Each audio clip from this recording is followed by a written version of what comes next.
자, 김현정 더불어민주당 원내대변인 전화로 만나보겠습니다. 안녕하십니까? 네, 평택시병 김현정입니다. 예, 지금 쿠팡 청문회 때문에 스튜디오 못 오셨다고요? 네, 제가 지금 종무위였는데 예. 이번 6개 상임위가 연석 청문회를 이제 오늘 예. 내일 하는데요. 그 지금 임시 사보임하고 지금 청문회를 그래요? 하고 있습니다. 네. 청문회 아직 진행 중입니까? 쿠팡 관련해서?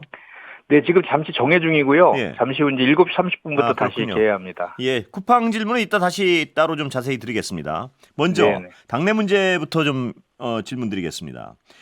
김병기 원내대표 오늘 오전 사퇴했는데요. 이 관련 진행 상황 어떻게 보십니까? 그러니까 이제 뭐 계속되는 의혹 제기에 이제 직을 유지하는 것이 우리 더불어민주당과 이재명 정부의 예. 걸림돌이 될 것이라는 판단에서 사퇴를 하신 것 같고요. 예. 사실 그동안에 이제 그 민심과 각종 의혹 그리고 또 여당 원내대표의 책임감 그런 사이에서 많은 고민을 하셨는데 예. 결국 이제 사퇴하는 것이 낫겠다라고 해서 결심하신 것 같습니다. 예, 야당에서는 뭐 의원직 사퇴까지 요구하는데 어떻게 보십니까 이 부분은? 그 이제 각종 의혹들이 지금 많이 나와 있잖아요. 예. 그와 관련해서는 김병기 원내께서도 이후에 원내대표직을 내려오는 이후에 그 진실을 밝혀 나가겠다라고 하셨기 예. 때문에 그 상황들을 좀 지켜볼 필요가 있을 것 같습니다. 예. 그런데 어제 그 강선우 의원 녹취 말입니다. 그 네네. 부분이 또 문제가 되는 것 같아요. 그 부분은 어떻게 파악하고 계십니까? 당 입장에서는. 뭐 상당히 지금 그 엄중하게 지금 예. 인식하고 있고 그래서 바로 이제 당대표가 윤리감찰단에 강선우 의원에 대해서 조사를 지금 지시도 했습니다. 예. 근데 이제 그 녹취를 보면은 그 녹취에서 이제 이제 강 의원 녹취에서 김병기 의원들이 되게 단호한 모습을 보이고 있죠. 예. 보였고 다만 이제 강 의원의 입장은 공천을 약속받고 돈을 받은 사실은 없다라고 하고 또 해당 사안을 인지한 이후에 예. 공관위 간사에게 보고한 후에 반환을 지시했다. 예. 이렇게 지금 되어 있지 않습니까? 예. 그리고 또 공관위에서 심사할 때 예. 본인은 논의에서 배제되었다. 예. 이렇게 이제 공식적으로 입장을 이제 발표한 그런 상황인데, 예. 근데 그럼에도 불구하고 이제 단수 공천을 받았잖아요. 예. 그렇기 때문에 이거에 대한 그 단수 공천을 어떤 경위를 받게 되었는지, 예. 실제로 금품은 그 반환을 했는 것인지 예. 이런 사실관계를 규명해야 될 것 같습니다. 예, 그렇습니다. 그 부분이 지금 드러난 것만 하면요. 그러니까 강선우 의원 측이 그 돈을 돌려줬는지 이건 확인을 해보면 될 일이고요. 네. 그런데 지금 분명히 이미 드러난 거는 뭐냐면 돈을 줬다는 녹취를 듣고도 왜 그 사람한테 공천을 줬느냐 이 부분은 해명이 잘 어려울 것 같습니다. 그러니까 이제 예. 이제 심사하는 데 있어서 기준들이 있잖아요. 예. 이제 공천심사위원들이 이제 강선우 의원은 본인이 이제 그 배제되었다고 하고 있고, 예. 그 공심위원들이 또 이제 김병기 의원이 그 간사였지만 다른 의원들도 많이 있을 거 아닙니까? 예. 그 의원들이 이제 심사 기준에 의해서 뭐 면접도 보고 각종 자료들을 토대로 해서 예. 여론조사라든지 이런 걸 통해서 심사를 했을 거 아니에요. 예. 근데 그런 심사가 객관적으로 이루어진 건지 아니면은 그렇습니다. 예. 실제로는 이게 뭐 그런 그 돈을 금품을 받은 거가 영향을 받아서 단수 공천으로 간 것인지 이런 팩트에 대해서는 좀 윤리감찰단에서 명명백백하게 지금 그렇습니다. 예, 그 부분이 굉장히 어떤 해명이 쉽지 않을 것 같은데 왜냐하면 이런 겁니다. 그러니까 이 공간에서 어떤 다른 심사 결과 이 단수 공천의 요건이 됐다 치더라도 김병기 당시 간사가요 돈 금품의 어떤 수수의 의혹이 있다 그러면 이분을 특히 배제해야 될 것 같은데 그 절차 그냥 진행됐단 말입니다. 그 부분이 해명이 좀 어려울 것 같아서요. 일단 좀 전에 말씀드린 것처럼 그런 걸 포함해서 그 전반적인 그 사실에 대해서 좀 조사가 좀 선행돼야 선행돼야 될 것 같고요. 만약에 이 과정에서 어떤 문제점이 책임질 일이 발생한다라고 하면 이거는 그 의원 개인의 문제가 아니라 우리 더불어민주당 전체의 문제일 수 있기 때문에 그에 상응하는 그 책임이 뒤따라야 될 것이라고 생각합니다. 예. 자, 민주당 내 어떤 의원들 여러 가지 의견이 있을 수 있을 텐데요. 분위기는 어떻습니까? 지금 이 사안에 대해서. 의원총회 오늘 있었죠. 네네. 예, 어떻습니까? 의원님 보시기에 분위기는. 오늘 그 의원총회에서 그 김병기 원내께서 본인이 사퇴를 하시면서 예. 당과 국민들께 죄송하다는 말씀을 다시 한번 좀 드렸고요. 예. 지금 이 강선우 의원 건과 관련해서는 의총에서 뭐 특별히 다뤄지진 않았고 윤리감찰단에 이제 조사가 들어갔기 때문에 아시겠지만 윤리감찰단은 당과는 독립된 기구잖아요. 그래서 거기에서는 그 중간 결과 보고도 받지 못하고 최종 결과 보고를 받고 그에 따라서 이제 책임을 묻는 그런 과정이 있기 때문에 그런 분위기였습니다. 예. 앞으로 원내 지도부 체제 어떻게 됩니까? 이제 그 거리가 되면 한 달 안에 보궐선거를 하게 돼 있거든요. 근데 저희가 마침 이제 그 1월 11일 날 최고위원 보궐선거를 합니다. 근데 이제 이번에 작년에 이제 당원 당규가 개정이 돼서 원내대표 선거에도 국회의원뿐만 아니라 당원 투표가 20%가 반영이 되거든요. 그 당원 투표를 해야 되는데 마침 그 최고위원 보궐선거 때 8일과 9일 양일간에 걸쳐서 그 당원 투표가 진행되거든요. 그래서 1월 11일 최고위원 보궐선거와 같은 날짜를 맞췄고 그 8월 9일 날에 양일간에 걸쳐서 그 이제 그 당원 투표도 하는 그런 일정으로 진행되고 있습니다. 그래서 선관위 위원장으로는 이제 진선미 의원이 임명이 됐고요. 내일 당무위원회와 선관위 회의를 통해서 후보자 공고 이제 내고 이렇게 해서 빠르게 좀 진행될 예정입니다. 나서겠다고 선언한 분 누가 있습니까 지금? 아직 없습니다. 아직 없어요? 네. 소문은 누구 뭐 있습니까 좀? 일단 그 전에 이제 뭐 이게 사실 보궐선거는 예상치 못하게 생긴 거잖아요. 원래 내년 이제 그 뭡니까 그 원내대표 선거를 준비하는 한 삼성급 의원들이 한 3분 정도 계셨어요. 근데 그분들이 이게 이제 보궐선거잖아요. 보궐선거고 뭐 사실 그 원내대표가 가장 이제 역할을 해야 될 때가 국정조사라든지 뭐 예산 뭐 이런 시기인데 그런 시기도 다 지났고 지금 이제 1월부터 이제 한 4, 5개월 남았거든요, 임기가. 그리고 이제 바로 이제 지방선거 체제로 들어가기 때문에 그 4, 5개월 임기를 그 하려고 뭐 이렇게 하는 의원분들께서 얼마나 있을지는 잘 모르겠어요. 후보 찾기도 쉽지 않을 수도 있겠습니다. 그 이제 뭐 일단 그 세 분이 어떻게 생각하시는지 아직 모르겠지만 그래서 제 사견으로는 이럴 때에는 이제 당이 지금 위기 상황 아닙니까? 그래서 위기를 좀 극복하기 위해서는 지금 그 중량감 있는 다선 의원들 중에서 좀 이렇게 위기 관리할 수 있는 능력을 갖춘 분을 좀 이렇게 그 모시는 것도 추대하는 것도 어떨까 이런 생각도 좀 해봅니다. 순수하게 개인적인 입장에서 누구 좀 떠오르는 분 있습니까 혹시?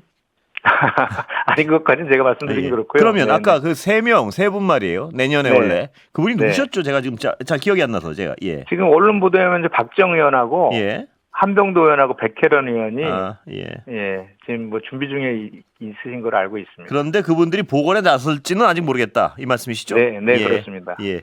자, 이해운 기획예산처 장관 후보자요. 오늘 공식 사과했는데 어떻게 평가하십니까? 뭐 그 당연히 사과는 당연한 그 첫걸음이다라고 생각하고요. 앞으로도 이제 그 내란 세력과 단호히 단절한다는 것을 이제 인사청문회하고 이제 국정을 이제 만약에 임명이 된다라고 하면 그 국정을 수행하는 과정에서도 증명해야 한다고 생각합니다. 그리고 뭐 대통령께서도 용납할 수 없는 내란 관련 반응은 본인이 분명히 충분히 그리고 소명하고 단절 의사를 명확히 해야 된다라고 하셨기 때문에 그 오늘 그래서 그런 차원에서 또다시 한번 그거에 대해서 사과하고 그 내란은 잘못된 것이고 탄핵은 불가피했다 이렇게 좀 입장을 밝힌 것 같습니다. 이 내란 부분은 그렇고요. 경제 정책적 어떤 차이 이 부분은 아직 해명이 없죠? 그 부분은 이렇게 보시면 될 것 같습니다. 일단은 이해운 후보자가 의원 시절에 이제 경제민주화 철학에 기반한 최저임금법이라든지 이자제한법 개정안도 대표 발의한 적이 있거든요. 그리고 이제 뭐 불공정 거래 근절이라든지 민생 활성화 정책을 추진한 바가 있어요. 이런 차원에서의 정책적인 부분은 이재명 정부와도 계획을 같이 한다고 보여지고 다만 이제 그 적국 재정을 강조하는 이재명 정부와에서 이제 건전 재정을 좀 그동안 강조해 왔었잖아요. 그런 차원에서의 문제 제기인 것 같은데 저는 이게 정치가 아니라 행정의 영역 아닙니까? 이게 장관은 이제 행정을 하는 것이기 때문에 본인이 이제 국정 목표에 동의한다고 이미 밝혔지 않습니까? 그렇기 때문에 이제 후보자로 이제 내정이 됐을 것인데 네. 그렇다고 하면 이제 국정 기조, 물론 이제 그 안에서 국정 기조를 잡아갈 때 네. 다양한 의견들이 개진되는 것은 좋은 일이잖아요. 예. 거기서 다양한 의견을 개진하면서 또 국정 목표에 맞춰서 예. 본인이 갖고 있는 경제나 예산의 전문성으로 국정 목표를 달성하는데 예. 뒷받침하는 역할을 하면 예. 된다. 그래서 이 부분은 충분히 우리가 그 뭐 극복 가능한 영역 아니냐라고 생각합니다. 청문회에서 어떤 민주당의 입장이 어떨까요? 예를 들면 계엄 내란 부분은 뭐 끊임없이 사과를 할 것이고 요구를 하면 네. 정책적 차이 부분 뭐 이런 부분에 대해서 민주당이 어떤 좀 예리하게 파고들 수 있을까요? 어떻게 보세요? 예. 당연히 이제 좀 전에 제가 말씀드린 네. 것처럼 그런 국정 철학이나 그 목표에 동의하는지를 이제 따져 물어야 될 것 같고요. 글쎄요, 그 부분은 확인을 분명히 해야겠죠. 예. 네, 그렇습니다. 그리고 이제 사실은 그 적극적 재정과 건전 재정이 이렇게 반드시 충돌되는 것은 아니거든요. 예. 그러니까 이제 문재인 정부 때 코로나 시기에 이제 확장적 재정 정책을 쓰는 결과 오히려 내수가 살아나서 세수가 더 많이 거쳐서 그 건전 재정이 오히려 더 좋아진 그런 사례도 있거든요. 그래서 그런 것들은 정책을 만들어가는 그런 과정 속에서 논의 속에서 충분히 대안들을 만들어낼 수 있다라고 저는 생각을 합니다. 예. 그렇다면 이 청문회 통과 가능성에 대해서요. 예를 들어서 야당은 뭐 지금 벼르고 있는 게 뭐 분명하고요. 네.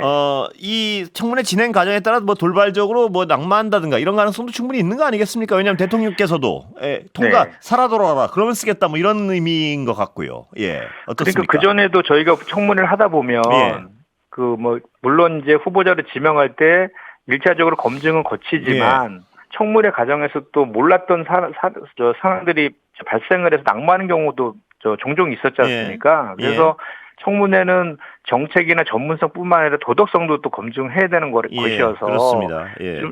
말씀하신 것처럼 뭐 이렇게 내란이나 탄핵이나 이런 거 관련된 것들에 대해서는 분명하게 확인해야 되지만 또 정책이나 전문성뿐만 아니라 도덕성적인 측면도 또 어떤 또 변수가 생길 수도 있기 때문에 더불어민주당 입장에서는 이런 그 전문성과 자질 그리고 도덕성 측면에서 엄정하게 그 준비를 할 그런 계획에 있다라고 말씀드립니다. 알겠습니다. 이 이해운 후보자 임명권에 대해서요. 대통령실에서는 그러니까 청와대에서는 통합을 강조했는데요. 정계 개편 등 정치적인 목적이 있다. 이런 어떤 분석, 주장에 대해서 어떻게 보십니까? 이게 이제 국민의힘의 프레임인 것이죠. 그러니까 사실은 이재명 대통령은 후보 시절부터 우리 민주당은 보수 정당이라고 했잖아요. 그 중도와 합리적 보수까지를 아우르는 그 정책을 정부를 만들겠다라고 그 전부터 말씀해 오신 거고 그 탕평과 실용 관점에서 인사를 하겠다라고 했고 그거를 실천한 것이라고 보여집니다. 그것을 국민의힘 입장에서 보면 뭐 제명도 시키고 바로 또 배신자라고 계속 비판을 하던데 어떻게 보면 국민의힘 입장에서 보면 되게 뼈아픈 대목이죠. 그러니까 지금 합리적 보수와 중도가 지금 국민의힘에서 설 자리가 없지 않습니까? 그래서 오히려 국민의힘은 이거를 뭐 정략적이다, 지방선거용이다라고 비판하기 전에 왜 이런 일이 벌어지고 있는 거에 대해서 자기 반성부터 좀 해야 된다라고 생각합니다. 그 윤석열 정부 때 어떻게 인사를 했습니까? 전부 다 검찰 출신 인사 또는 내관매직 그리고 다 지인들 중심으로 그 인사를 해가지고 결국은 내란 일으켜서 파면되지 않았습니까?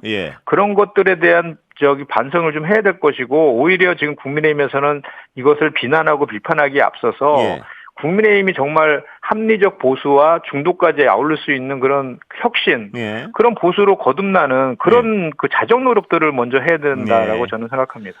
자, 쿠팡권 좀 질문드리겠습니다. 지금 쿠팡 관련해서 어떤 태도로 나왔는지 오늘 청문회에서 이런 건 많이 들었는데요. 제가 지금 궁금한 거는 청문회 거치면서 과연 이 쿠팡에 이런 자세로 나오는 쿠팡에 대해서 어떤 제재가 가능합니까? 보시기에. 그 부분에 좀 초점을 맞춰서 여쭤보겠습니다. 일단 현실적으로는 그 국정조사를 더 좀 해야 될 것 같고요. 그래서 국정조사 요구서를 제출하기로 했고요. 그다음에 이제 김범석 의장이 계속해서 불출석하지 않습니까? 그래서 이미 이제 정무위 차원에서 고발도 돼 있는 상태인데 동행명령장을 지금 발부해서 강제로라도 출석시키는 그 방법이 있을 것 같고요. 해외 체류에도 가능합니까? 그 불가능한 거 아닌가요?